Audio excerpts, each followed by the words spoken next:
nosotros le estamos robando el trabajo a las máquinas. Esto es realmente el comienzo de una era diferente de la humanidad. Y está viniendo mucho más rápido que todos los otros cambios de era que hemos tenido. Imagínate que se está diciendo que a fin de este año ya no existe más la ingeniería de software. Se destruye el negocio de salir a vender reportes por miles de dólares. Sería muy raro que hoy haya todavía una empresa que esté dispuesta a pagar los números de desarrollo de software que se estaban pagando en los últimos años. Y eso es hoy, eso no es el futuro. Realmente nadie sabe cómo va a ser el mundo en 5 o 10 años. El largo plazo ya es ciencia ficción. ¿Qué le dirías quizás a una persona que dice, esto no es para mí porque yo no soy técnico? Que está equivocada. Te tenés que reinventar. Te tenés que subir a esto, como veo en Twitter, ¿no? Que todo el mundo dice, oh, hice esto y gané $10.000 en una noche, ¿viste? La tecnología nunca es un problema. Las empresas luchando con esta transición cultural. ¿Algo hoy en día que te preocupe de la inteligencia artificial? Muchas cosas. Son actores que están haciendo cosas que tienen que estar prohibidas. Lo lamento. El momento en el que estamos requiere una regulación que tal vez sea imposible de hacer. Porque una ley que es menos que un 10 es un 0. Sería muy contradictorio con lo que acabo de decir, ¿no? Hoy nos acompaña Alexander Ditzen, un referente en el ecosistema de inteligencia artificial y presidente de la SAIA, la Sociedad Argentina de Inteligencia Artificial. Y él viene empujando por los últimos años la conversación acerca de la inteligencia artificial, no solamente en Argentina, sino también en la región. Algo que Alex no sabe es que esta es una de las entrevistas que más he estado persiguiendo. El año pasado le escribí a Alex por LinkedIn y me dijo, sí, hagámosla, pero tengo un evento muy importante que fue la SAIA Conference, que fue uno de los eventos más importantes de inteligencia artificial en el país. Y me dice, hagámoslo después porque estoy como loco. Bueno, lo hacemos después. Tuve la oportunidad de ser parte y ahí también lo agarré y le dije, Alex, porfa, hagamos la entrevista. Y me dijo, sí, déjame que salgo de esto. Y le escribí de nuevo y me dice, estoy con problemas personales, hagámoslos después. Y llegó un día donde estaba paseando a mi perrita y ella por alguna razón no quería seguir el camino que yo había elegido ese día y dice no, no, no. Y nos fuimos por una calle distinta que nunca había entrado. En eso veo que está Alex. En realidad no sabía si era él y digo, ¿será que es él? Si era, tuve 20 segundos pensando si realmente lo podía molestar o no. Dije, bueno, vamos. Y ahí empezamos a hablar, coordinamos y bueno, un par de días después estamos acá. Bienvenido, Alex. Yo quiero decir que es la primera vez en mi vida que me reconocen en la calle. Ah, bien, bien. Bueno, Alex, me gustaría comenzar con algo que te escuché hablando en una entrevista que diste, que la IA para vos ya no es una herramienta y ni siquiera es una tecnología, es algo más allá, más profundo. ¿Nos podrías comentar un poco a qué te referías con eso que dijiste? Bien. Lo primero, por supuesto que ahora la vemos como una herramienta, en vez de solucionar el problema de una manera, lo solucionamos con inteligencia artificial, ¿no? El tema es que no hay que quedarse con eso en la cabeza. Esto es muchísimo más grande. Esto es realmente el comienzo de una era diferente de la humanidad. Y está viniendo mucho más rápido que todos los otros cambios de era que hemos tenido. Esto es en cuestión de meses. Imagínate que se está diciendo que a fin de este año ya no existe más la ingeniería de software, por ejemplo, ¿no? Entonces, y después ya empezamos a usar los avances que hizo la inteligencia artificial en disciplinas como la inteligencia, como es la ingeniería de software, para desarrollar soluciones para otras industrias. Está avanzando muchísimo la robótica, en un par de años ya vamos a tener robots asistiéndonos en casi todas las tareas, entonces empieza a redefinirse lo que significa, bueno, qué es ser humano, qué es agregar valor.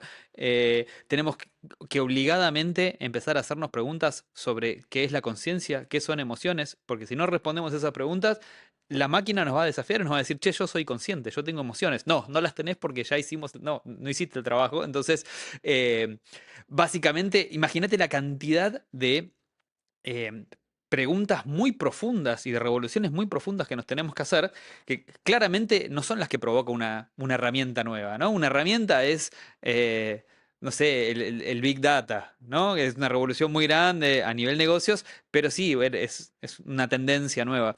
Esto realmente es un cambio de era de la humanidad, ¿no? La humanidad era una cosa hasta hoy y va a empezar a hacer algo diferente en un par de años. ¿Hay algo que la IA no toque? Yo creo que eh, va a estar en la misma cantidad de cosas que vemos hoy, por ejemplo, la electricidad, ¿no? Nos acompaña en todas las cosas de la vida, pero por ahí no tiene nada que ver en nuestro diálogo interno cuando estamos meditando, cuando estamos pensando, ahí no existe la energía eléctrica, ¿no? Pero estamos en un ambiente en el que está ahí nomás. Necesitamos por ahí que haya un difusor de aromas que es eléctrico para poder, necesitamos que haya música para meditar. Y bueno, y ahí está la electricidad. Bueno, está como muy cerca, pero todavía siempre vamos a tener bastiones donde no puede entrar. Claro. ¿Para vos la IA nos reemplaza o nos amplifica?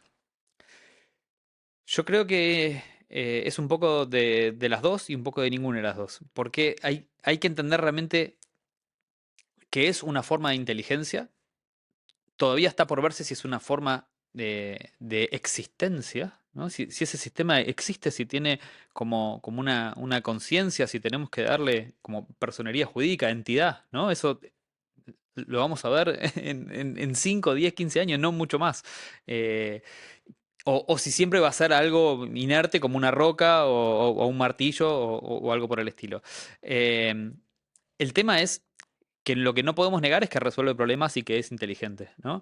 Eh, y es un error pensar que se puede reemplazar todo lo que hace un humano, cómo aproxima un humano a la resolución de un problema, eh, y creer que se puede generar un gemelo digital de eso y reemplazarlo.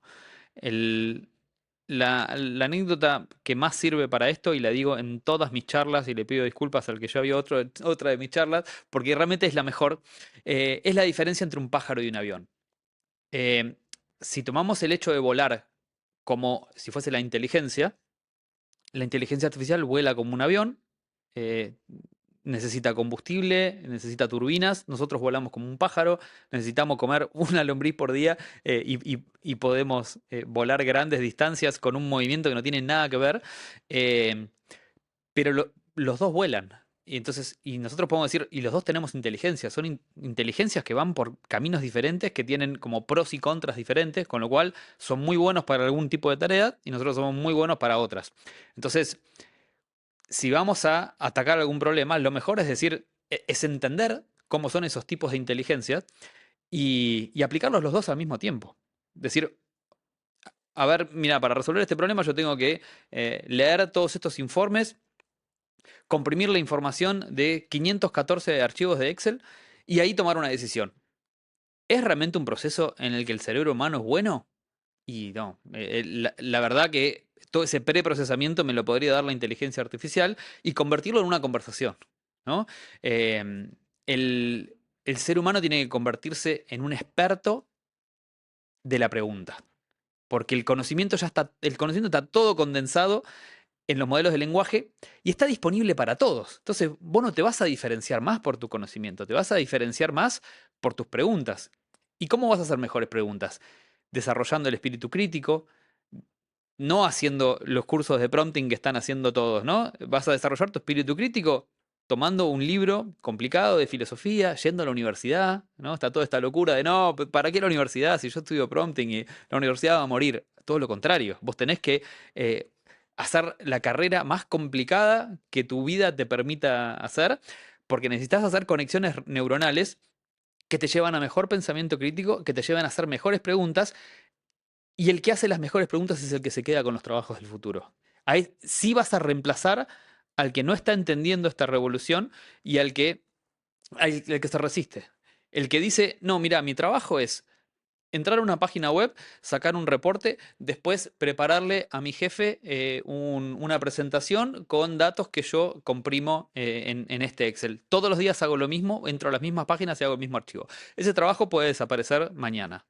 Si haces eso, claramente, y si sos una persona que dice, no, yo solo quiero hacer esto, Y si me reemplazan con una inteligencia artificial, no sé qué hacer. Es como lo único que yo estoy, la única manera en la que yo estoy dispuesto a agregar valor. Bueno, ahí hay un problema muy grande, ¿no? Porque la empresa va a decir, por más que querramos, quedamos afuera de mercado. Nosotros no tenemos, el mundo ya se movió a este nuevo estándar.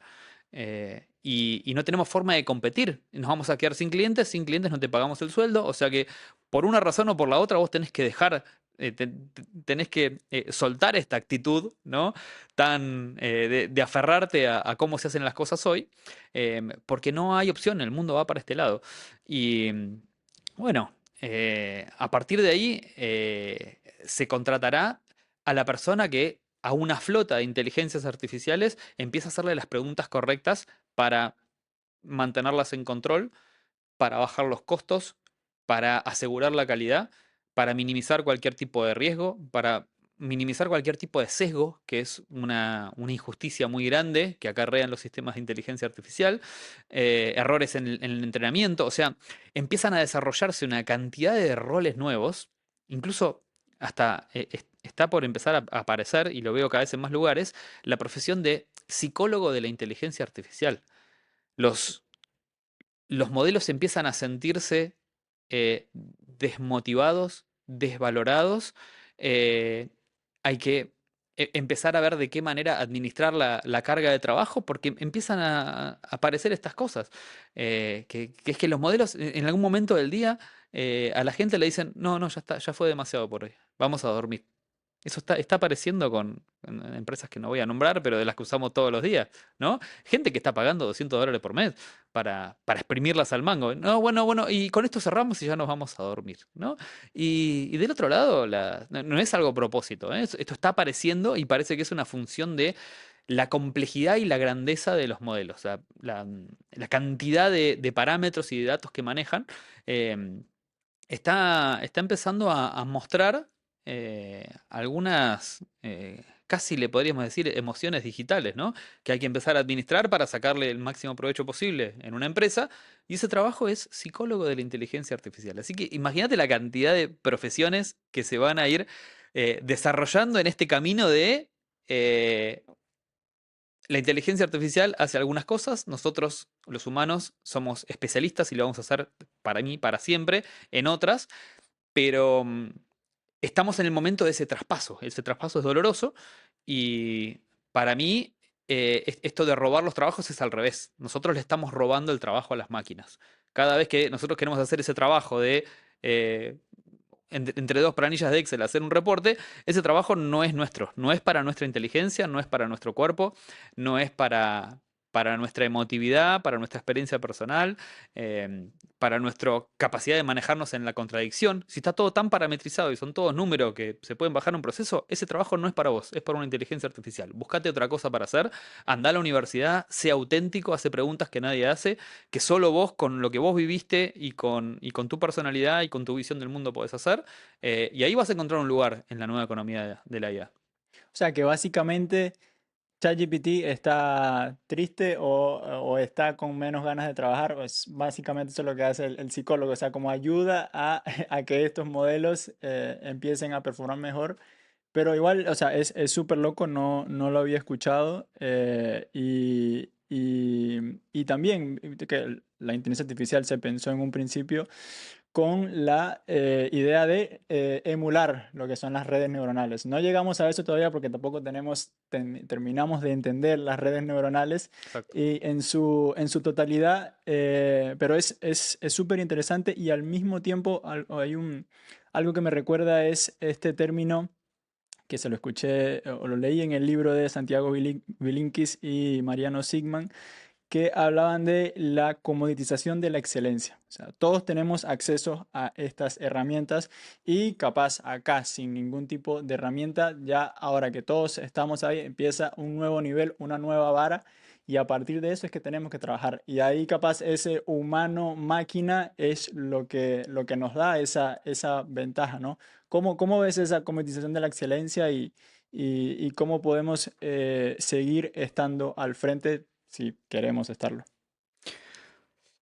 Sí, primero eh, hay que tener en cuenta que el término excelencia se va a ir redefiniendo, ¿no? ¿Qué es excelencia? que es un poco lo que plantean. ¿Qué es excelencia cuando todos tengamos acceso a los mejores modelos de lenguaje para resolver cualquier tipo de situación digital, ¿no?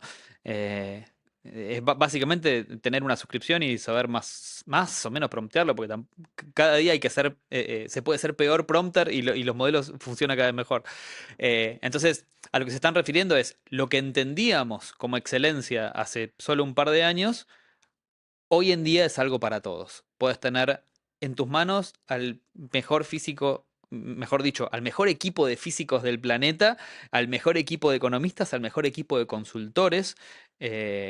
Hoy cualquier conversación que tenés en cualquier profesión cognitiva, por ejemplo, hablé con una consultora de marketing.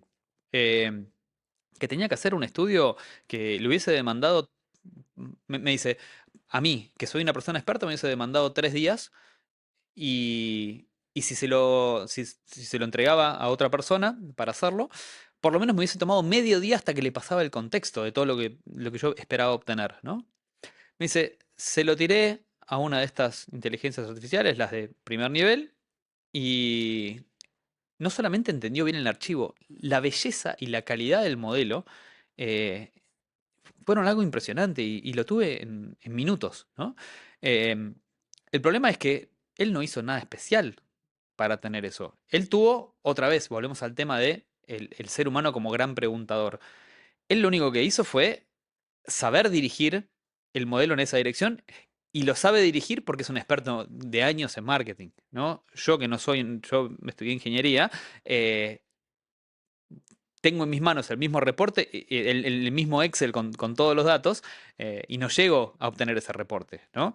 Em, pero todas las personas que saben tanto como él, en lenguaje natural obtienen ahora ese reporte de alta calidad. Entonces, se destruye el negocio de salir a vender reportes por miles de dólares.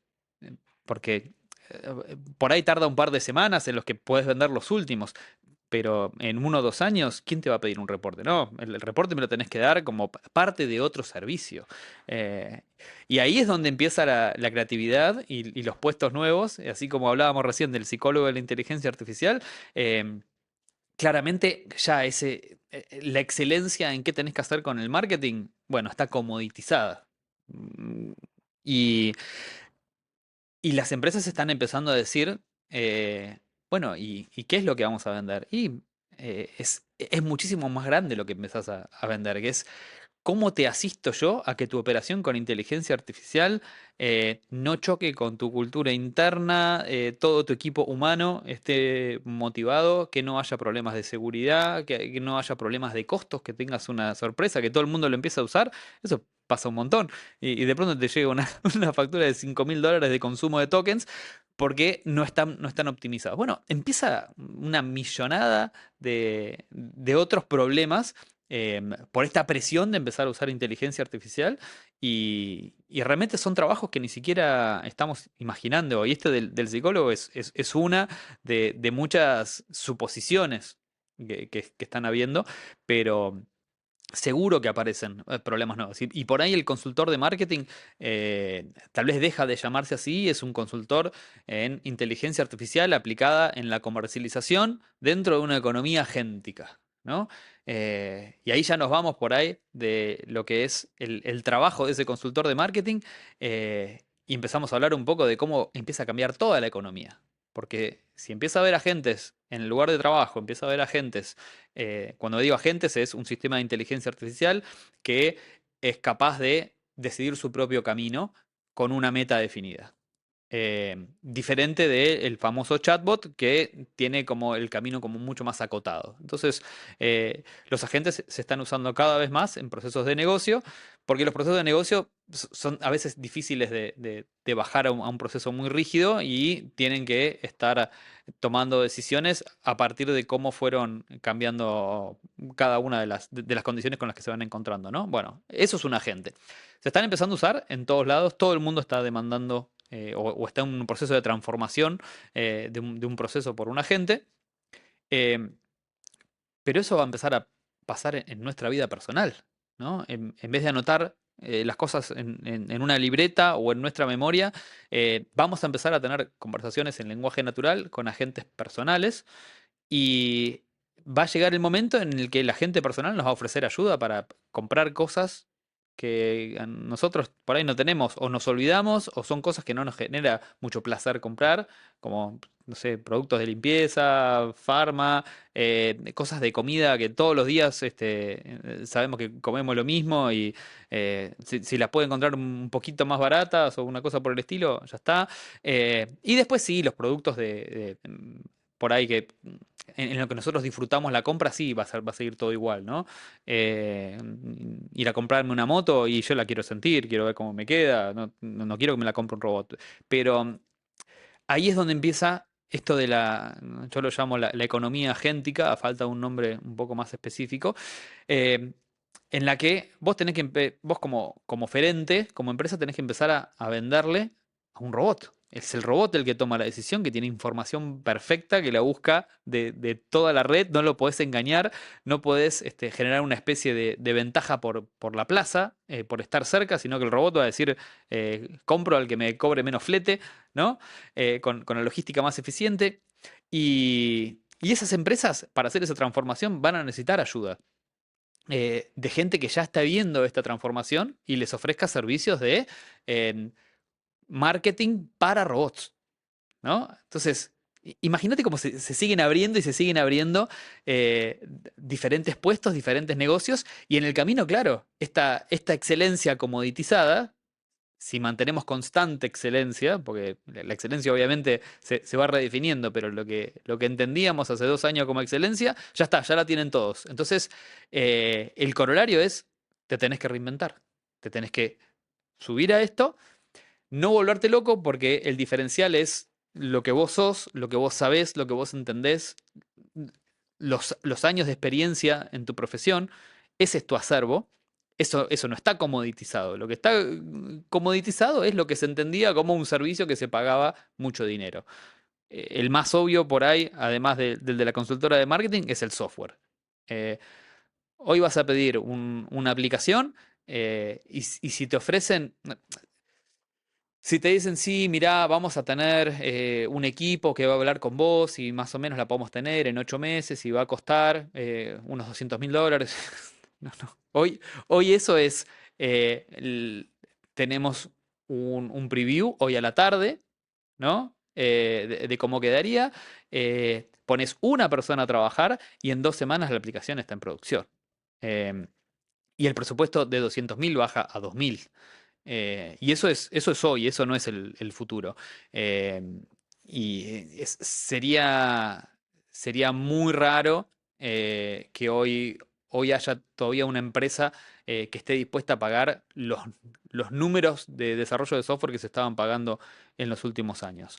Eh, También ahí hay que hacer una salvedad, ya que me metí en este berenjenal. Es muy fácil llegar a una demo, ¿no? A un MVP, que es como una versión previa de una aplicación, en poco tiempo. Llevarla realmente a producción con todos los temas de seguridad sí requiere gente. Lo que pasa es que, bueno, esa gente hoy está potenciada con modelos de inteligencia artificial, especialistas en código, y cada vez hay más ingeniería de software asistida por inteligencia artificial que cambia los tiempos. Al cambiar los tiempos, se le pagan menos horas por proyecto a cada especialista, eh, y el costo total del desarrollo baja. Ahora, ahí seguramente vas a hacer la pregunta, eh, ¿se van a quedar sin trabajo los desarrolladores? Y la respuesta es al revés, porque al bajar el costo de desarrollo del software, toda la gente que ni soñaba con tener una aplicación entra al mercado. Entonces el mercado se agranda de una manera que hace que los ingenieros de software estén trabajando en muchísimos proyectos en paralelo. Entonces hoy la manera de trabajar es, generalmente tienen entre 3 y 10 ventanas abiertas. Cada una de esas es un agente trabajando en un proyecto diferente y lo único que hacen es ir contestándoles, tomando decisiones. Ah, ¿querés ir por acá? No, esa no es una buena decisión, vayamos con esta arquitectura. Pa, le contesta a otro, le contesta a otro. Cuando terminó con el décimo, empieza con el primero. Yo trabajo de esa manera, es bastante cansador, pero pero está llegando muchísimo más trabajo, ¿no? Entonces, esa lógica del reemplazo, como yo hacía una cosa y ahora apareció un sistema que la hace automáticamente, yo voy a desaparecer. Para mí no es así. Sí ha pasado em, en situaciones particulares donde, sí, un puesto que era muy automático es reemplazado por una automatización. Eso sí. Pero a nivel general, la automatización, hasta ahora los datos agregados muestran que está generando más movimiento, más demanda. Y bueno, se parece al caso que dio Jensen Huang en su entrevista con Lex Fridman, Que es CEO de Nvidia, que es el CEO de Nvidia. una de las empresas más importantes del mundo hoy en día. Yo te diría que una de las empresas que nos hizo entrar en esta era, con lo cual una de las empresas más influyentes de la humanidad. Un historiador va a decir, y esto no hubiese sido lo mismo sin Nvidia, ¿no? Así que, y Nvidia nace de la determinación y de la visión de Jensen. Y ¿Nos puedes comentar rápidamente qué hace Nvidia, así todas las personas bien, saben? Nvidia es una empresa que empezó haciendo placas de video para juegos. Y en un momento de su existencia dijo, esto va a ser más grande, nosotros tenemos que hacer una plataforma de cómputo y hoy es la proveedora de absolutamente todas las empresas de inteligencia artificial. Y, y desarrollan no solamente la tecnología del chip, sino la tecnología de cooling, o sea, refrigeración, de networking, de conexión entre diferentes chips, que hace posible entrenar modelos gigantescos como los que estamos viendo hoy en día. Si no estuviese toda esa ingeniería, toda esa tecnología, todo ese cúmulo de, él lo llama medallistas de oro de las diferentes disciplinas, todos juntos trabajando en un solo equipo, aplicado a resolver el problema de cómo entrenar y cómo mantener estos centros de datos, eh, hoy no tendríamos la calidad y la velocidad de inteligencia artificial que tenemos. Así que eso es NVIDIA. Cualquier servicio de inteligencia artificial que ustedes estén consumiendo, en definitiva, es procesado por tecnología de esta empresa. Y volviendo a la entrevista que tuvo él cita el ejemplo de los radiólogos. Los radiólogos, los que analizan las radiografías, ¿no? Y en el 2015, estamos hablando hace 11 años, los especialistas en análisis de imágenes, que no usaban los modelos multimodales de ahora, usaban otra técnica, que está basada en un algoritmo llamado redes convolucionales, decían, esta tecnología tiene el potencial de llegar a muy buen nivel de precisión. En 4 años, o sea, de 2015 a 2019, decían, en 2019 van a ser mejores que el mejor ojo humano. Y uno miraba y decía, mirá, ya podés ver cómo va a crecer el algoritmo de acá a 4 años. Qué valiente, ¿no? Bueno, tuvieron razón. En el 2019, un algoritmo superaba al mejor radiólogo con el mejor ojo, detectaba los tumores antes, detectaba cosas que ningún humano podía detectar. Y la lectura de eso fue, bueno, listo, los radiólogos dejen de estudiar radiología porque están acabados, ya está, lo va a hacer todo directo una máquina. El médico va a pedir la radiografía y el algoritmo va a ser la memoria, va a ser la lectura de eso, la interpretación, y va a ser como los choferes de ascensor, ¿no? Que va a tocar los botones directo al médico. Lo que realmente pasó es que faltaban radiólogos. Hubo tanta demanda, como bajó tanto el precio, bajó tanto el tiempo de entrega de los resultados, se empezó a tener un vínculo diferente con la solicitud de radiografías. Entonces los médicos solicitaban muchas más. Ah, como es tanto más barato, yo pido una de acá, otra de acá, 7 de acá, 200 radiografías diferentes, porque, bueno, total es más barato. Entonces, eh, al, al salir de esta lógica de lo único que hace un radiólogo es interpretar una imagen, nosotros lo que vemos es que se generan más radiografías y todo el trabajo de alrededor del humano que no se pudo reemplazar se empezó a multiplicar. Entonces en los hospitales empezaban a faltar radiólogos. Exactamente lo contrario de la lectura que uno estaba teniendo. Entonces, yo creo que no va a ser en todas las profesiones así, pero en muchas esta lectura del reemplazo puede correr la misma suerte que los radiólogos. Claro. Me hiciste acordar, mi papá es médico también y un día estábamos con el siguiente caso. Él tenía, uno de mis tíos, tenía un conocido que estaba en un lugar de Venezuela donde no había, en ese momento, no había un médico especialista. ¿Sí? Entonces tenía un absceso y le dijeron, bueno, hazte estos exámenes, pero no es sino hasta 2 semanas que viene el médico especialista, entonces puedes esperar. Entonces a mi papá le preguntan y él dice, bueno, yo no soy experto, pero bueno, pásame. Cuando él vio las imágenes y vio el video, la verdad que dijo, la verdad que no soy tan... Pero hagamos algo. Yo le dije, papá, intentemos algo. Se lo pasamos todo esto a un modelo de estos que mencionaba, en este caso era el de OpenAI, ChatGPT. Le pasamos imágenes y videos. Y con las preguntas que él hizo, que a mí no se me hubieran ocurrido nunca porque no tenían la Claro. menor idea de nada, y las preguntas que le hizo después, sacó un diagnóstico que después, ese diagnóstico fue el que le dieron 2 semanas después. Pero imagínate la rapidez y lo que pasa, ¿no? Como potencia también. Pero algo, mencionaste robots, mencionaste software, mencionaste agentes, y todas estas palabras que quizás te llevan a un lado técnico. Y a mí me pasa mucho que cuando doy algún curso o estoy hablando sobre esto, las personas dicen, no, pero eso es muy técnico, no es para mí.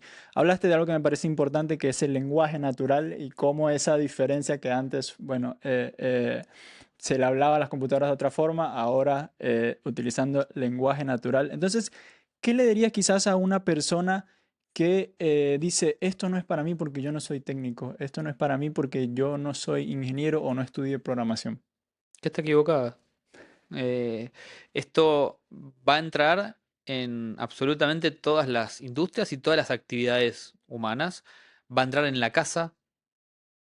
Va a haber una diferencia muy grande entre aquellas personas que empiecen a dejar que la información de su cuerpo sea procesada por inteligencia artificial y aquellas que no. Em, la inteligencia artificial va a analizar todos esos datos y le va a decir, che, deberías suplementar magnesio. Che, ¿por qué no vas a hacerte una tomografía? Hay algo que no me está gustando y encontrás por ahí un cáncer antes de que sea un problema, ¿no? Y bueno, todo eso va a empezar a generar charlas en los asados argentinos y vamos a decir, che, ¿te estás metiendo con esto? Bueno, mirá. A mí me da un poco de miedo, pero bueno, veo que a vos no sé, o te salvó la vida, o te la mejoró, o te sentís mejor, o alguna dolencia que no te podías, que ningún médico te la podía encontrar, la resolviste con inteligencia artificial. Entonces, fíjate que a veces ni siquiera es como una decisión de carrera, una decisión de trabajo, che, tengo que hacer un curso, va a empezar a aparecer, va a ser el nuevo normal, va a ser muy raro mm, que vos no tengas ningún vínculo con la inteligencia artificial. Hoy en día sí, vos podés seguir haciendo el reporte o la presentación en PowerPoint, arrastrando el título y poniéndole formato, qué sé yo, y tardando un montón de tiempo. Hoy el mercado todavía te lo permite por un año o dos. Pero en poco tiempo te va a agarrar tu jefe o te va a agarrar tu propia agenda o te va a agarrar tu pareja y te va a decir, dale, vamos a ver una película. No puede ser que estés hace 3 horas diseñando tu presentación, eso lo hace la IA, ¿no? Entonces te va a ir llevando la corriente. La única forma sería, bueno, meterse en el medio del Amazonas y decir, bueno, no, no, no, me voy del mundo. Eso siempre está disponible. Claro, no soy parte de esto. Y bueno, un ejemplo de de lo que hablabas de inteligencia artificial y de cómo las 24 horas del día, esto es un dispositivo que se llama Whoop, que básicamente es un sleep tracker, o sea, traquea lo que es el sueño, pero también el día a día, o sea, las 24 horas del día está tomando referencias de mi cuerpo y después me hace todos estos informes en relación, por supuesto, utilizando IA, porque si no, serían demasiada la cantidad de datos. Pero hablaste de algo interesante que es la transición, ¿sí? La incomodidad, la reinvención en este mundo en los próximos años. Y si nos vamos un poco a la neurociencia y lo que es el cerebro humano, nos gusta tratar de siempre ahorrar energía, ¿sí? El cerebro humano está en gran parte diseñado para eso, pero todo lo que comentabas me gritaba lo contrario. Y también un cambio constante. ¿Qué, qué quizás nos podrías recomendar o también en términos de tiempo y de esa transición, cómo llevarla de una mejor manera y qué hacer en relación a esto? Que también te pregunto, tema más o menos de tiempo, ¿cuánto lo ves? Porque viste que también cambia un poco lo que es corto, mediano y largo plazo. Ya como que a veces largo plazo se trata de un año, cuando antes era mucho más. Sí, yo te diría el largo plazo ya es ciencia ficción. Eh, Realmente nadie sabe cómo va a ser el mundo en 5 o 10 años. Estamos hablando de esos términos, ¿no? Eh, yo siempre me pongo a pensar, digo, claro, en el año 1400 vos eras hijo del herrero, aprendías el oficio, ibas a ser herrero, las cosas se hacían de la misma manera, ¿no? Eh, y nosotros vivimos con ese cerebro, no vivimos con un cerebro ajustado a los cambios de hoy. Entonces, eh, es normal que esto nos genere ansiedad, es normal que esto nos genere vértigo, eh, es normal sentir que hay una resistencia al cambio, es absolutamente aceptable eh, sentir que perdiste algo porque vos aprendiste a tener como una memoria muscular de un proceso que ya te sale fácil, que, que te generó cierto dolor, ¿no? O esfuerzo o sufrimiento llegar a ese punto. Y hoy todo ese proceso se hace automáticamente, ¿no? Em, Ahí la lectura es que no perdiste todo. Claramente, perdiste la capacidad de, bueno, por ahí cobrar por ejecutar eso.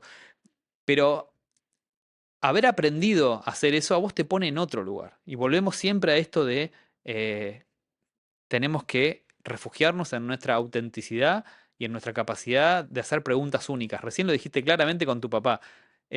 Vos, con acceso al mismo modelo de excelencia comoditizada, ¿no? A la misma información, a la misma entrada, no hubieses podido llegar a la calidad de ese diagnóstico que sí llegó tu papá. ¿Pero por qué? Y por sus años de experiencia, por su formación. eh, entonces, ese mismo patrón realmente yo estoy viendo que se repite en todos lados. Por ahí si haces demasiado zoom, en un momento sí parece que te reemplazó algo, eh, pero le das unas semanas de reconversión, decir, bueno, para, pero yo qué puedo hacer con esta herramienta. En vez de quedarse en el miedo, en la queja, en la desesperación, que son paralizantes, y que es totalmente normal sentirse así por un tiempo, lo que recomiendo es decir, hey, esto le está pasando a todo el mundo. Le está pasando a mis proveedores, a mis clientes y a mis competidores, ¿no? Eh, la clave es entender cómo desde mi autenticidad y desde mi forma única de ver el mundo y con la experiencia que yo tengo, entender con esta herramienta qué nuevo valor, qué nueva oferta yo puedo crear para generar valor. Y generalmente lo que yo estoy viendo es que se agrega 10 veces más valor con 10 veces menos esfuerzo. Tenemos 10 veces más tiempo si, si no sos un workaholic, ¿no? Eh, tenés 10 veces más tiempo para otras cosas. Yo uso esas 10 veces más para hacer 10 veces más proyectos. Hay gente que maneja su vida de una manera sana y descansa y toca la guitarra y se dedica a respirar. Eh, pero, pero yo creo que vamos en esa dirección y hay algunos que lo están viendo de manera anticipada, otros que lo van a ir viendo después. Em, y creo que todas las versiones están bien, pero no quedarse bloqueado en ese ataque de ansiedad y con ideas que son falsas, porque ni siquiera las estadísticas las respaldan. ¿Hay algo hoy en día que te preocupe de la inteligencia artificial o la sociedad en general?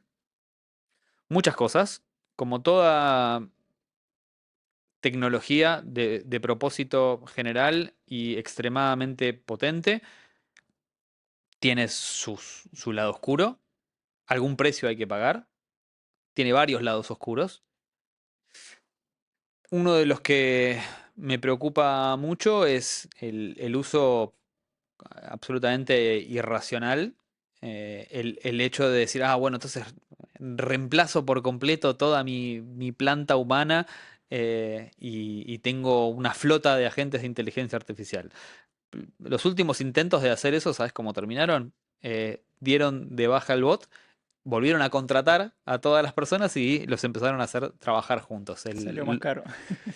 Y esos extremismos de decir, ah, listo, ahora no pago ningún sueldo más. Bueno, esos, esos ataques de inconsciencia en todo este proceso me preocupan. Me preocupa que no es, que con la locura de seguir construyendo data centers no tengamos en cuenta el impacto que tiene sobre el medio ambiente y sobre las comunidades que viven cerca de donde se instalan los data centers. La situación en Querétaro, México, es preocupante. Es preocupante solamente para la gente de ahí de Querétaro, México. Para todo el resto es espectacular porque tenemos inteligencia artificial y no sabemos dónde se procesa. Bueno, se procesa en lugares donde el alcalde del lugar no protegió a su comunidad, sino que protegió el negocio y dio condiciones demasiado permisivas para el uso de los repositorios de agua dulce. No exigió la última tecnología de refrigeración como tenía que haber exigido, y esos data centers son ineficientes en el uso de agua, y una población que ya estaba afectada por falta de agua, hoy abre la canilla y no puede usar agua para su vida diaria. Eso no puede seguir así. Eso tenemos que demandar por modelos que sean más eficientes, que resuelvan los problemas consumiendo menos energía. Eh, Nvidia es la empresa que fabrica los chips y fabrica bueno, las unidades de producción de inteligencia artificial, por así decirlo.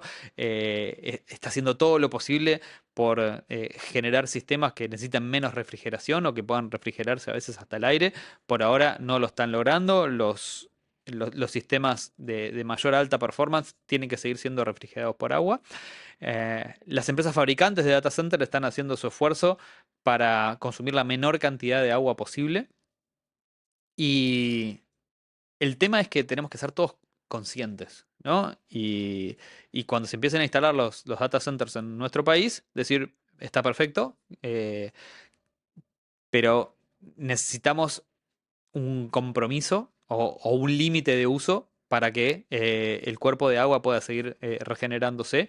Es hasta acá y bueno, que se te fríe el data center. Esta es la cantidad de agua que te podemos dar. Pensá qué modelos querés, pensá qué tecnología usás. Pensá qué tecnología de refrigeración vas a usar, invertí fuerte en eso, pero más agua que esto no te podemos dar, ¿no? El tema de la energía no he visto casos que haya afectado de manera tan drástica como el tema del agua, pero también ya estos data centers, imagínate que tienen el tamaño de un galpón industrial normal donde se fabrica cualquier cosa y el consumo es el consumo de toda una ciudad, solamente dentro de ese galpón, ¿no? Em, y para que se den una idea de dónde vive la inteligencia artificial, cada placa de Nvidia eh, sale, bueno, alrededor de 20.000, $30.000. Es una plaquita así. Y cuando está en funcionamiento, cuando nos está generando una imagen para hacer un chiste, está calentando igual que una hornalla a fuego completo. El tema es que en los data centers no hay una o dos, hay miles. El Colossus de Elon Musk, el último que acaba de armar, tiene 200.000 de esas. Entonces, vos de alguna manera tenés que enfriar todo el tiempo 200.000 hornallas grandes quemando a pleno, y lo tenés que hacer continuamente, porque si no, el mismo circuito se derrite y perdiste 20.000, $30.000 de una placa, ¿no? Multiplicado por 1000. Multiplicado por las 200.000 que tenés. Claro. Si querés seguir operando, ahí obviamente se apaga el data center, deja de contestar el modelo y se acabó, antes que perder toda esa inversión. Pero Pero imagínate de los números que estamos hablando, del problema ambiental que esto puede generar si no lo hacemos con responsabilidad. Si lo hacemos con responsabilidad y no hay corrupción y la sociedad demanda, sí, queremos inteligencia artificial, pero la queremos con energía renovable y la queremos con cuidado de, más que nada, de los cuerpos de agua sobre los que esté tomando para refrigerarse. Y yo creo que, yo creo que se va a lograr. Yo creo que es un tema que el periodismo hizo un trabajo bastante fuerte como para que se instale en la sociedad. Y lo importante es que justamente se demande, que se sepa, que entendamos que cada prompt tiene su costo, no es una cosa gratis, ¿no? Hay mucho esfuerzo para llegar a producir esa respuesta. Así que ese tema me preocupa. Me está preocupando el uso de la inteligencia artificial autónoma en, en las guerras. Em, ya cada vez hay más empresas que no solamente hacen drones, como lo que estamos viendo en la guerra de Rusia, sino ya se están haciendo robots humanoides, o sea que como que la infantería va a dejar de existir. em, pero cada vez hay más probabilidad de que haya una invasión a una ciudad y sea el mismo robot adentro del circuito del robot y del modelo que le metieron a ese robot, el que interprete un stream de video entrante, o sea, lo que sus cámaras internas están viendo, y diga, ok, eso es un enemigo, ¿no? Y ¿sabes que no hay un consenso internacional en Naciones Unidas para evitar los robots asesinos o los robots que deciden autónomamente? Se han juntado, han tomado mucho café, han hablado durante días, pero no se fueron con una decisión de, ok, bueno, esto es ilegal, esto es un crimen de guerra, ¿no? Eh, y entonces cada país ya está empezando a desarrollar esa tecnología, ya hay drones que en tiempo real decían, ok, eso es su enemigo, disparo, y vamos a empezar a tener ejércitos robots que van a empezar a decidir a quién matar. Eh, no me preocupa que sea a gran escala, eh, pero sí, es algo a lo que le tenemos que prestar atención, ¿no? Es un a dónde vamos como humanidad, qué pasa después de esto. Porque si nadie levanta la mano y dice, che, esto es preocupante, esto no sé si está muy bien, ni siquiera sabemos, ni siquiera tiene una personería jurídica de ese robot, ¿no? Si lo queremos culpar, lo queremos llevar a un tribunal de guerra, a decir, a ver, R2D2, ¿por qué tomaste esa decisión? Y no, este es un circuito de una empresa. Entonces, si no levantamos la mano ahí, eso va a empezar a pasar en los robots policías. Y vamos a tener robots en la calle que van a decidir autónomamente si yo estoy cometiendo un crimen y cuando me quiera quejar, y no, es un robot, ¿viste? No puedo ir a la cárcel, ¿quién responde? Todo eso no está definido, no está claro, no hay leyes, no hay marco legal en ningún lado del mundo para todos esos temas, ¿no? Eh, y, y bueno, las reglas que están apareciendo son difíciles de implementar o atacan demasiado la innovación. Para salvarnos de ese problema, cancelamos cualquier proyecto innovador porque, bueno, porque está este pequeño riesgo, ¿no? En vez de decir, bueno, este problema en particular, juntémonos y hablemos de este tema, no. Por ejemplo, lo que pasó en Europa fue decir, todo lo que tenga algún tipo de riesgo tiene que presentar 200.000 papeles y gastarse todo el presupuesto de los inversores en burocracia, ¿no? Entonces los europeos dicen, no, bueno, ya está, no se puede emprender en Europa. Entonces, ese es un punto importante de dónde estamos ahora en inteligencia artificial. Y estamos un poquito en un vale todo. Lamentablemente hay tanta evolución tan rápida y es tan complejo, son tan contradictorios los temas que habría que regular y decidir, que hasta es mejor no regular y, e ir tomando ir concentrándose en las víctimas que van apareciendo y darles el mayor cuidado posible hasta que la situación del uso con la inteligencia artificial en cada actividad se vaya como calmando y convirtiendo en algo repetible, ¿no? Pero bueno, en definitiva, ¿qué me preocupa? Sí, el tema ambiental y el tema de la autonomía descontrolada en entornos donde una decisión puede ser de vida o muerte. Claro. Y ahí me hiciste acordar dos puntos. El primero, en relación a que muchas veces utilizamos estos modelos y no sabemos que ese mensaje que le preguntamos para ver qué vamos a comer hoy, viaja miles de kilómetros hasta, bueno, estamos en Argentina, en el sur de América, a el norte de América, va al data center y después devuelve la respuesta y bueno, todo lo que conlleva eso, ¿no? Que a veces lo minimizamos o lo analizamos, pero no, no parte. Y después también lo que pasó recientemente, que el gobierno de los Estados Unidos tenía un contrato con Anthropic para lo que Correcto. era vigilancia masiva y esto de los drones, y Anthropic dijo, no, la verdad que no podemos trabajar con eso, pero luego llegó OpenAI y dijo, bueno, yo sí puedo trabajar con eso, y así. Entonces ahí me recuerda un poco el vale todo, ¿no? Que mencionabas. Esa historia, puntualmente, el Pentágono tenía un contrato con Anthropic. El problema estuvo cuando el Pentágono les dice, bueno, le estamos pidiendo algunas cosas al modelo y su modelo se niega a hacerlas por ética. Necesitamos que borren esa barrera ética, por favor, en una versión solo para el Pentágono. La gente de Anthropic dijo, yo no te puedo dar un modelo sin nuestra barrera ética porque ahí se acaba todo. Eh, Cuando uno va a charlas de cuáles son los diferentes pasos para entrenar un modelo de lenguaje, cuando vos recién lo entrenás, la primera parte en lo que se llama el pre-training es una fase en la que lo que más puede encontrar es información que sale de internet.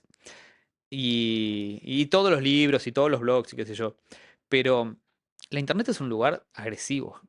No hay tantos sitios que hablen del amor como sitios que hablen del odio y, ¿no? Y hasta entrenan con comentarios en los foros. Y los comentarios en los foros la gente se libera y se da con todo, ¿no?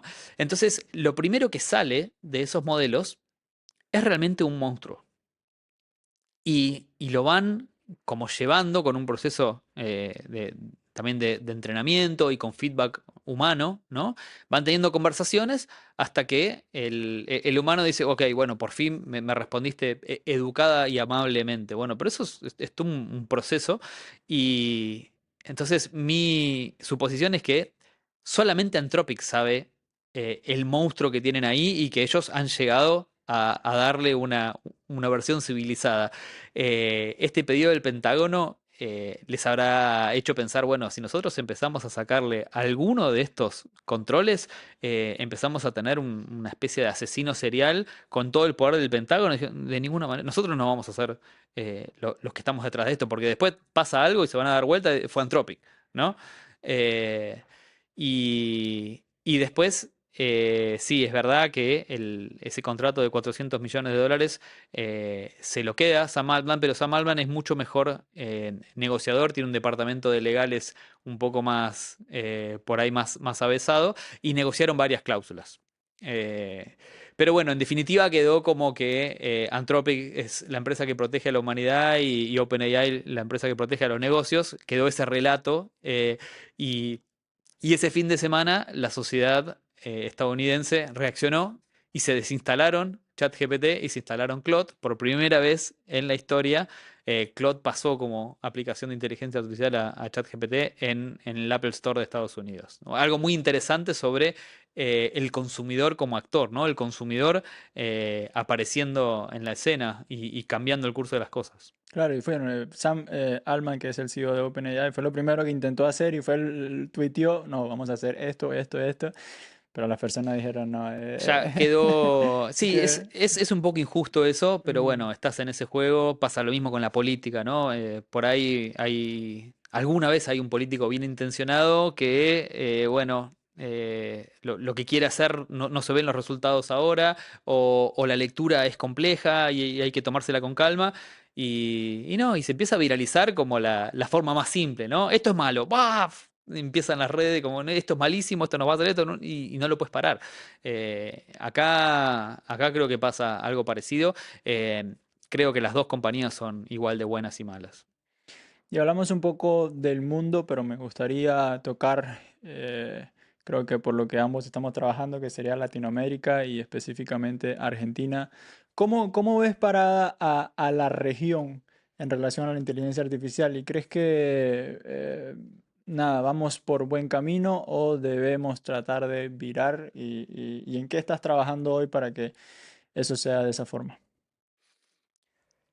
La región tiene que entender que hay dos grandes polos que son muy difíciles de alcanzar y que no tiene ningún sentido empezar a hacer un plan estratégico para decir, bueno, queremos bajar a China de la carrera, ¿no? Eh, Tienen que pasar muchas cosas antes, a nivel principalmente económico, de desarrollo, de crecimiento poblacional y de cantidad de gente que va a universidades técnicas, ¿no? Mientras nosotros producimos, no sé, 50, 100 ingenieros en computación por año, China te hace 1000 veces eso y estás escupiendo al mercado 50.000 ingenieros, todos listos, desesperados por seguir desarrollando inteligencia artificial. Eh, no es un tema de cómo vamos con la inteligencia artificial, es cómo vamos de acuerdo a nosotros como builders, como constructores, ¿no? Eh, entonces tenemos que armar un plan estratégico dentro de esta revolución. Es primero ponernos todos de acuerdo que la inteligencia artificial lo va a cambiar todo. Los países que la entiendan y que sepan ajustar sus normas y su economía para poder acoplarse a la economía de la inteligencia artificial van a tener una ventaja. Los que sigan mirando los negocios del pasado, algún día se van a dar cuenta de que les va a afectar la balanza comercial porque van a estar inevitablemente para poder competir y para estar al día, comprándole servicios de inteligencia artificial, sea de cómputo, sea de consultoría, sea de diferentes servicios, pero todos van a estar pagando suscripciones afuera. eh, y, y lo que van a terminar haciendo es, bueno, bueno, tener una economía extractivista, como, bueno, vengan a sacarme el litio, vengan a sacarme mis cerebros, pero van a trabajar todos para afuera, por ahí hasta sin pagar impuestos, como ha pasado mucho tiempo acá en Argentina, em, o cualquier otro recurso, pero agregar algo encima de esos recursos, si no empiezan a pensar en cómo van a actuar ellos dentro de la economía con IA, bastante difícil. Entonces, sí veo algunos países de la región que van para ese camino, eh, como que tienen tantos otros problemas que resolver antes que, bueno, inevitablemente van a terminar en eso. Em, y después, bueno, hay otras naciones como Brasil, Chile, Uruguay, Perú, todas ya están mirando esto de cerca y van a querer jugar, van a decir, bueno, no voy a ser Estados Unidos, pero yo algo voy a tener y ya tienen data centers propios, con lo cual eh, todo lo que es infraestructura crítica, como todo lo que es la salud, los datos de las personas, todo lo que es defensa, ya por lo menos tienen el beneficio de que corre en su propio territorio. Vos imaginate eh, si empezamos a contratar y alojar toda nuestra información en otro país y después nos peleamos con ese país. No hay forma, tenemos que aceptar sus condiciones comerciales. Si nos quieren correr la frontera, lo tenemos que aceptar, porque si no nos desenchufan los data centers, ¿no? Si se quieren quedar con las Malvinas, y si le tenemos que dar las Malvinas, porque toda nuestra infraestructura, toda nuestra vida depende de los data centers que están allá. Entonces, eh, una de las grandes falencias que veo es que no todos los países están computando dentro de su territorio. Y uno de los más críticos es Argentina. Argentina no tiene todavía suficientes data centers para que toda su infraestructura crítica esté dentro del país. No importa si lo administra una empresa extranjera, pero el data center tiene que poder ir el ejército y decir, bueno, esto es hasta acá, y a lo sumo o lo suspende, o lo expropia, o lo que sea, pero está en el territorio. Como ventaja estratégica o como fortaleza, eso es básico, ¿no? Eh, Por suerte ya están apareciendo un montón de proyectos para instalar centros de datos acá, que es la clave para poder empezar a tener proyectos de inteligencia artificial más allá de alguna automatización leve en las empresas y que el Poder Judicial pueda empezar a usar inteligencia artificial, que el ejército pueda empezar a usar intensivamente inteligencia artificial guardando sus datos acá. Son todas cosas que están pasando, pero bueno, a nivel lento. Y, y la clave ahí es tener un plan estratégico sensato en el que, digamos, cada país de Latinoamérica diga en qué soy bueno yo. En qué tengo buenos talentos, dónde produzco mucha data que no se produce en otros lados.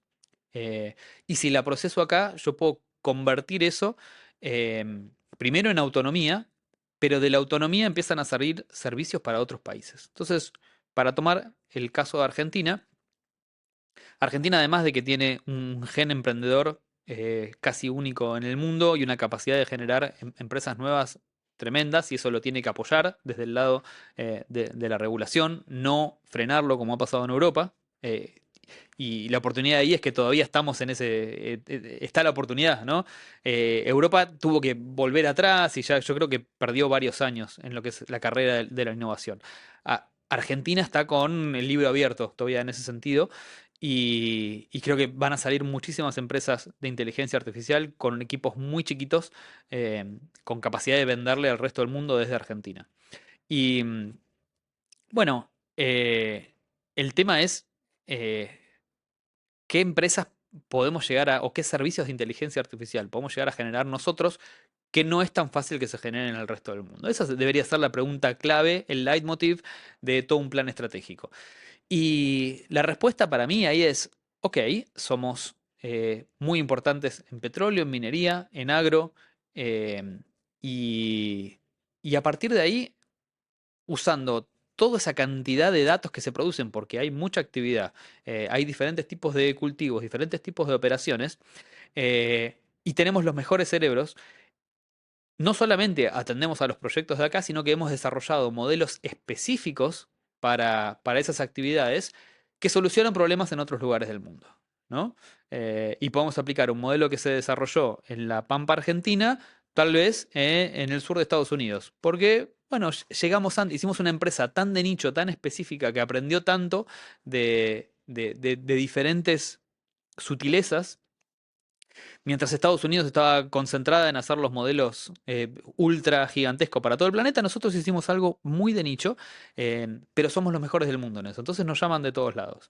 Y la verdad que con un par de empresas que funcionen bien de esa manera, yo creo que ya podemos considerarnos como que estamos del lado de los proveedores, ¿no? Yo siempre digo, el barajar y dar de nuevo. Empieza otro juego, a ver quiénes van ganando. Y van ganando Estados Unidos, China.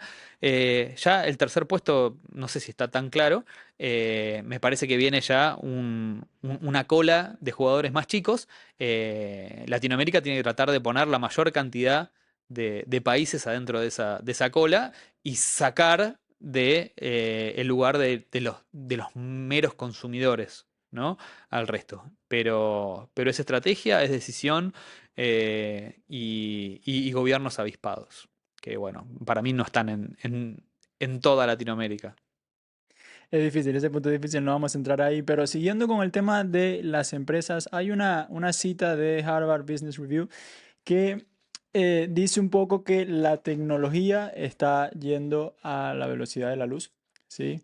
Pero que los seres humanos no, y que esa desconexión es el mayor reto que tienen tanto las empresas como las personas hoy en día. Y tocando un poco más en la empresa y lo que es la cultura de las empresas y de también tenemos todas estas corporaciones donde a la gente se le está haciendo difícil cambiar el paradigma, el pensamiento y también que quizás la cultura no está bien hecha y después, y también qué opinas de esto, ¿no? De si la IA puede amplificar algo que está mal o lo mejora. ¿Qué has visto hoy en día en relación a las empresas Y si pasa más por un cambio cultural que un cambio tecnológico, o es una mezcla toda rara. Voy a empezar por explicarte cuánto sufro yo cuando, cuando un problema está mal planteado y dejo a la inteligencia artificial sola. Tengo un gastadero de tokens tremendo y me encuentro con algo que es un desastre, ¿no? Un desastre, errores de arquitectura por todos lados, no levanta, tiene errores de seguridad. eh, por supuesto que es un amplificador de problemas si vos no te tomás el trabajo de usarla con conciencia, eh, y, y no tenés en cuenta que vos no vas a dejar de trabajar. Eh, volvemos otra vez a esta lógica falsa lógica del reemplazo. No, yo por ahí ahora no programo, pero tengo que pensar muy profundamente en que lo que le voy contestando o que le voy pidiendo a la inteligencia artificial tenga sentido. Las veces que me ha agarrado cansado, que dije, bueno, son tan inteligentes estos sistemas, no sé, que lo resuelva. Terminé trabajando más porque tuve que corregir un montón de errores, ¿no? Y si por ahí la primera vez tenía que corregir 10, en cuanto me hice un poco el vago, y entré en la lógica de reemplazo y dije, no, bueno, que lo resuelvo la IA, total, mañana vengo y como veo en Twitter, ¿no? Que todo el mundo dice, oh, hice esto y gané $10.000 en una noche, ¿viste? Todo eso te va entrando, es todo falso eso. Em, siempre hay un datito que no es correcto. em, y, y llegás realmente tenés que corregir un orden de magnitud más de errores. Entonces, sí es un amplificador. eh, sí el hecho de la planificación y el uso consciente y la aplicación consciente es clave para llegar a realmente que haya un retorno. Y, y bueno, a nivel organizacional, va un poco por el mismo lado. La tecnología nunca es un problema, la tecnología se decide, se contrata, se instala y funciona. Es lo de menos. El gran problema que yo estoy viendo, yo trabajo de desarrollar tecnología, pero también de ser consultor, ¿no? De ayudar a las empresas a decir, bueno, a ver, ¿con qué arrancamos? ¿Por dónde vamos? Eh, lo más difícil de todo es pedirle a una persona que estaba entrando a una cierta combinación de aplicaciones y ya tenía eso aprendido, a decirle, así no se puede hacer ya a nivel organización. Tenemos que juntar lo que hacemos todos en una misma aplicación, con lo cual todos van a tener que estar un poco más incómodos por un tiempo hasta que se acostumbren a después trabajar con un agente o trabajar con un proceso automático, y ustedes se dediquen a hacer otras cosas. Pero esto ahora lo tiene que hacer una automatización y vos tenés que guardar tu información en un lado compartido. Eso es tremendo, ¿no? Eh, de que cada uno tenga sus archivos de Word, sus archivos de Excel, en su computadora y mandarlos por mail al gerente a decir, gente, la información tiene que ser una sola, si no yo no puedo empezar un proceso agencial a nivel de organización. Eso en organizaciones de todo, a partir de dos personas hasta cientos, estoy teniendo el mismo problema. Entonces, es un desafío a nivel cultural en el que el líder de la organización, el director de operaciones, el CEO, el presidente, tiene que trabajar de vender una visión, de decir, hey, esto es el futuro, vamos para acá, va a ser muchísimo esfuerzo, pero créanme que vamos a salir airosos de esto y que aplicando estos cambios vamos a ir a conseguir más negocio y esto es mejor para todos ustedes, ¿no? Tiene que realmente em, como tentar y motivar a su equipo para que cuando venga el cambio, que va a ser doloroso, en mayor o menor medida, haya una motivación y haya un para qué. Ok, estoy soportando todo esto, pero sé que es para un bien futuro, ¿no? Y lo que está pasando es que esa motivación no aparece solamente che, conectate una call con el consultor, que te va a mostrar cómo hacemos las cosas ahora. ¿viste? Y genera Rechazo, ¿no? sí, sí, un desconcierto, Mm, ¿no? Que hace que después, bueno, las cosas se hagan a medias o se implementen y después queden ahí y todos vuelvan a la forma tradicional. Entonces, las empresas están buscando la mejor forma de hacer esto y muchas veces lo que hacen es seleccionar adentro de la empresa a lo que se llama un champion, que es la persona encargada de empujar estas iniciativas. No trabaja de eso, trabaja de otra cosa, pero además le pusieron ese rol. Em, y entonces es la persona que junta lo emocional con lo cultural, con lo tecnológico, con la nueva herramienta.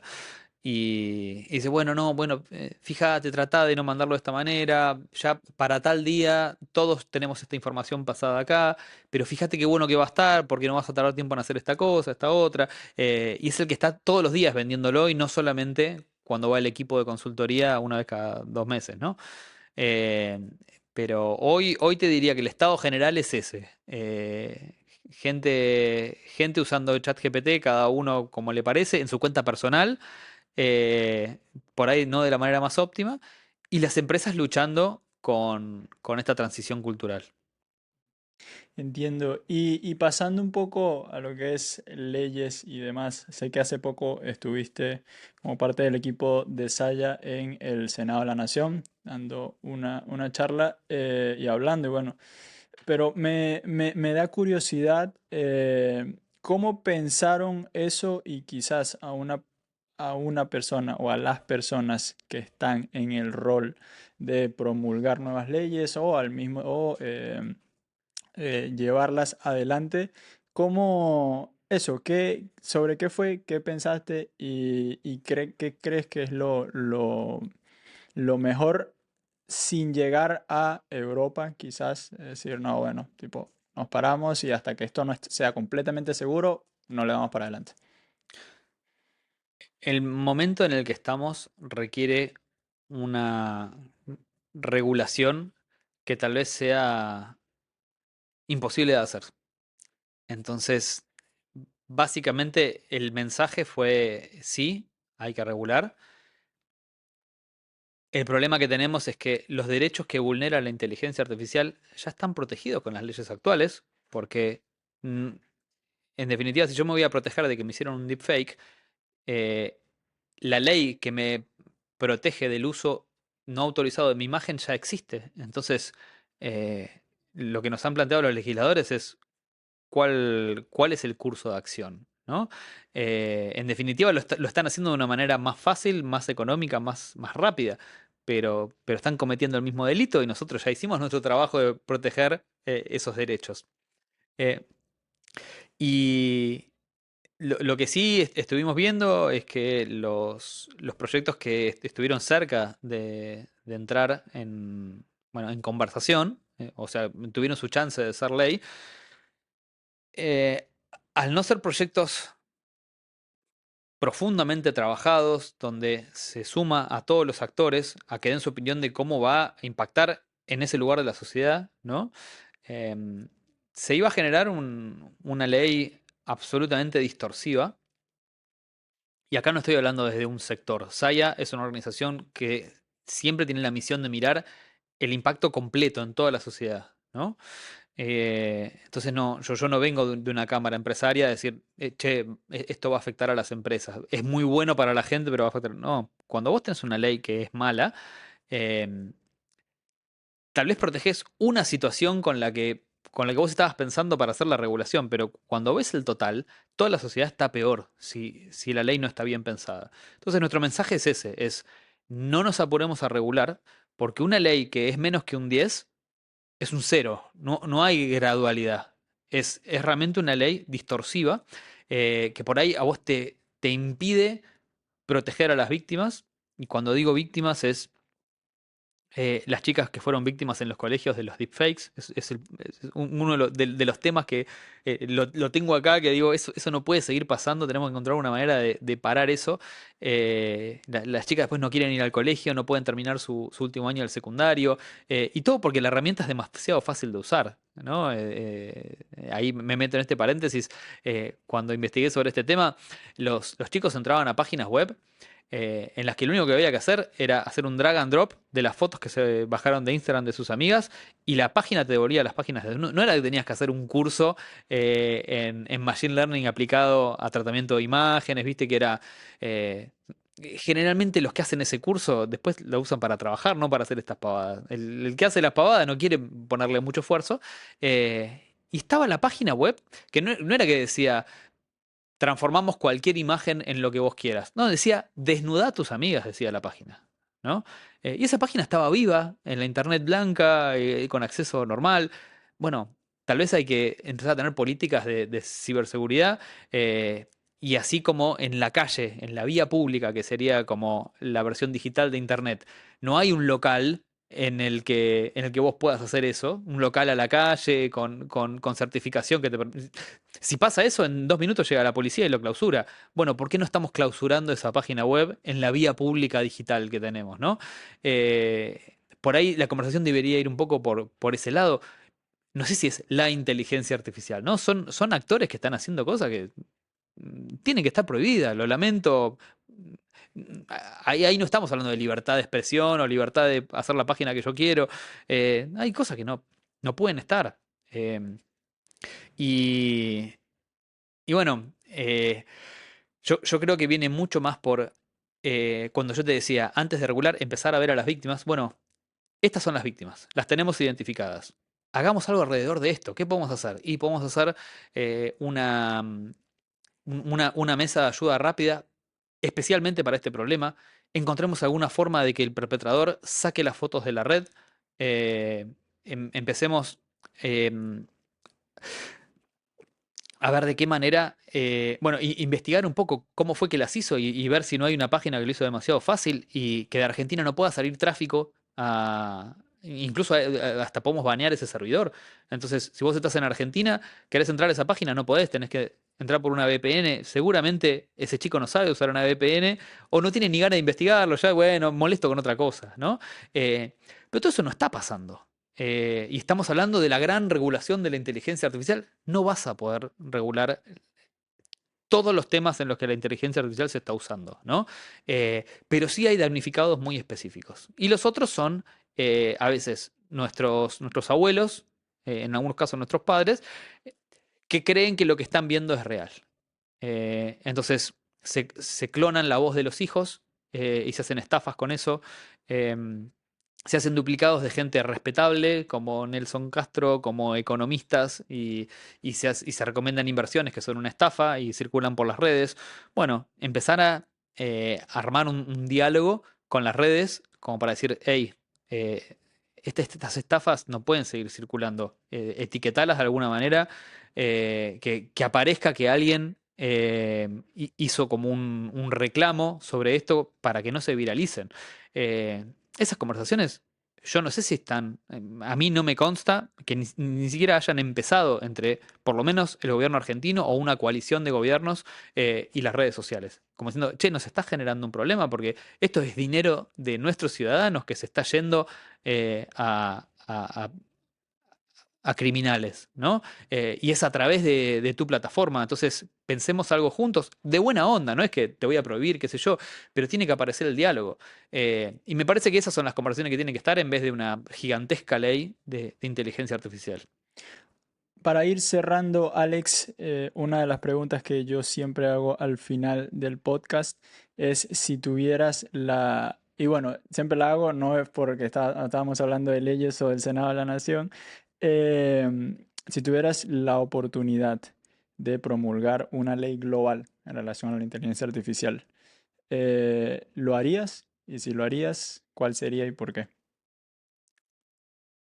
Sería muy contradictorio con lo que acabo de decir, ¿no? Por eso, mientras hablabas, estaba pensando, le voy a hacer esta pregunta cuando me está diciendo que quizás no es la mejor forma.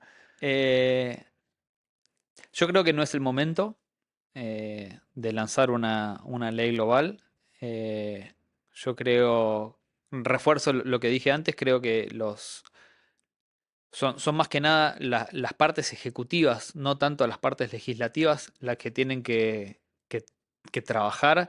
eh, no solamente, agrego algo, no solamente en las víctimas, sino también en generar datos con mayor frecuencia. Es como que la economía, o por ahí el ambiente laboral está en terapia intensiva. Eso también alguien hizo una pregunta, lo conté en el Senado y lo escucharon los senadores. Pero bueno, no era para ellos, porque todo lo que es censos y el presupuesto para eso lo maneja el Ejecutivo. Em, pero sí estaría muy bueno eh, tener data oficial y de todo el país de realmente qué está pasando con la inteligencia artificial del trabajo, porque esas cifras agregadas y con mucha frecuencia nos pueden dar una idea de, che, vamos a tener un problema de acá a 4 a 6 meses, con los tiempos que estamos viviendo. Un censo cada 5 años es un planeta nuevo, ¿no? Y bueno, por ahí haya que promulgar una nueva ley para que haya presupuesto para hacer esos censos, ¿no?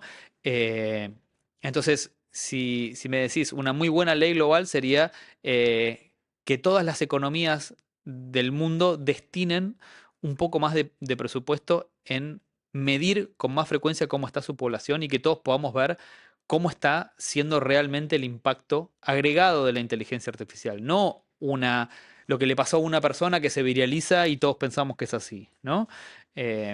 Eso sería algo muy útil como para después que todos tomemos decisiones y hacer la segunda ley global de inteligencia artificial, que no sé cuál es hasta que no tenga la data, ¿no? Bien, Alex, gracias por todo lo que estás haciendo, gracias por todo lo que compartiste, gracias por crear estos espacios de los cuales he sido parte y he aprendido un montón. La verdad que no sé si estás al tanto del impacto que ya estás teniendo y que vas a tener junto con todo el equipo de Saya sé que no es solamente en Argentina, sé que es en toda la región. Y nada, este espacio siempre va a estar abierto para lo que necesites y en donde podamos ayudar, lo vamos a hacer porque creo que no debe ser el esfuerzo solo de una persona, sino de la mayoría de la población o todas las personas que puedan estar. Entonces, nada, muchas gracias. Gracias por el espacio.